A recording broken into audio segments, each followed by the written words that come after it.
Kaki kawan. Boy.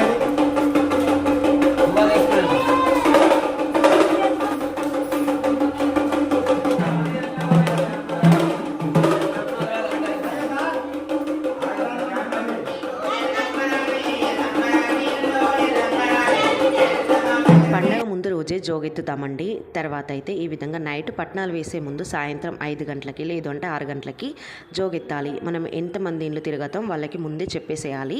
ఇలా వెళ్ళిన తర్వాత వాళ్ళు చాప పరిసేసి కూర్చోబెట్టేసి కొంచెం పసుపు అలాగే కుంకుమ పెట్టేసిన తర్వాత బియ్యంలో బియ్యము, పసుపులో పసుపు, కుంకుమలో కుంకుమ, అలాగే 2 కనుములు వేసేసి ఇలా దోశలతో 5 దోశల దాకా బియ్యం పోస్తారు. ఇలాగే ఇంకొకరి ఇంట్లోకి తర్వాత 5 ఇండ్లు తిరగాలి. లేదు అంటే 7, లేదు అంటే 11 కూడా తిరగచ్చు. ఓపిక ఉంటే. మేమైతే 5 ఇండ్లు తిరిగేసాము. జోగెత్తడం అంటే ఈ విధంగా బియ్యం తీసుకొని జోగ అంటే మనం జబ్బకు వేసుకోవాలి. ఇంట్లో మగవాళ్ళు అంటే డాడీ వేసుకున్నారు. తర్వాత అమ్మ అయితే ఈ విధంగా కూర్చోబెట్టేసి బియ్యం పోస్తారు. నెక్స్ట్ ఇంకోరింట్లో చూపిస్తాను.